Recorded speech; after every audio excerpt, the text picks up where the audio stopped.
Hello बच्चों, welcome to PK basic study centre में आप लोगों का स्वागत है। तो चलिए आज हम लोग जानेंगे कि व्याकरण किसे कहते हैं तथा इनके कितने भेद होते हैं।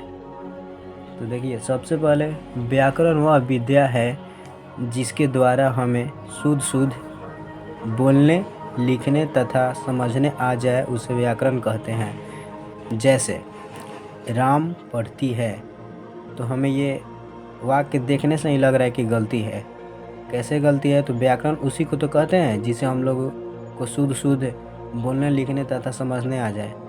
तो ये बोलने यानी हम लोगों को पढ़ने में ये थोड़ा खटक रहा है, तो ये गलती है। कैसे गलती है? तो स्त्रीलिंग पुल्लिंग के कारण गलती है, क्योंकि यहाँ पर राम जो है एक पुरुष है, तो इसके अनुसार पढ़ता लगना चाहिए। जैसे पर यहाँ पर है राम पढ़ता है, तो ये सही है।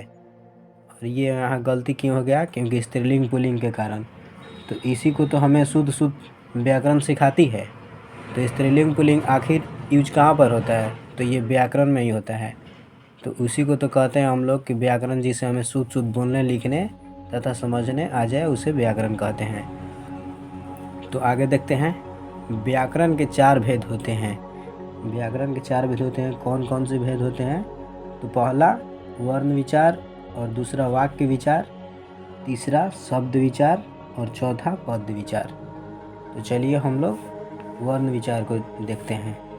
तो वर्ण विचार भाषा की वह सबसे छोटी से छोटी इकाई जिसके और टुकड़े या खंड नहीं किया जा सके, उसे वर्ण कहते हैं। क्या कहते हैं? वर्ण कहते हैं। भाषा की वह सबसे छोटी से छोटी इकाई जिसे और खंड या टुकड़े नहीं किया जा सके, उसे वर्ण कहते हैं। जैसे वर्ण के 2 भेद होते हैं। वर्ण के 2 भेद होते हैं। कौन कौन से वर्ण के 2 भेद होते हैं? एक स्वर वर्ण और एक व्यंजन वर्ण। तो चलिए देखते हैं आगे की ओर। स्वर वर्ण और व्यंजन वर्ण की हम एक अलग से वीडियो डाल दिए हैं, वे आप लोग जाकर देख लीजिएगा, क्योंकि ज़्यादा ये लॉन्ग वीडियो करने से कोई फ़ायदा नहीं है। इसमें हमें सिर्फ व्याकरण को जानना है। दूसरा वाक्य विचार शब्द के समूह से बनने वाले सार्थक अर्थ को वाक्य कहते हैं। क्या? शब्द के समूह से बनने वाले सार्थक अर्थ को वाक्य कहते हैं। जैसे मैं पढ़ता हूँ, ये एक शब्द से, मतलब शब्द के समूह से एक अर्थ बन रहा है, जैसे वाक्य बन रहा है मैं पढ़ता हूँ, यह एक वाक्य है। और राम घर जाता है इत्यादि डॉट डॉट, मतलब ऐसे जो भी एक वाक्य बनता है शब्द के अनुसार, जैसे मैं पढ़ता हूँ, तुम पढ़ते हो, वह जाता है, ये सब एक वाक्य बना रहा है, तो उसी को वाक्य विचार कहते हैं, जो शब्द के समूह से बनता है।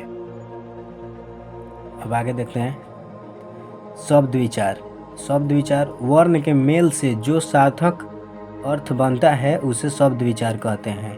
वर्ण के मेल से जो सार्थक अर्थ बनता है, उसे शब्द कहते हैं। जैसे मोहन, सोहन, किताब, घड़ी, यह क्या है? वर्ण के मेल से शब्द बन रहा है, नाम है, एक शब्द है। इसी शब्द से ही तो कोई वाक्य बनता है, चाहे कुछ भी बनता है।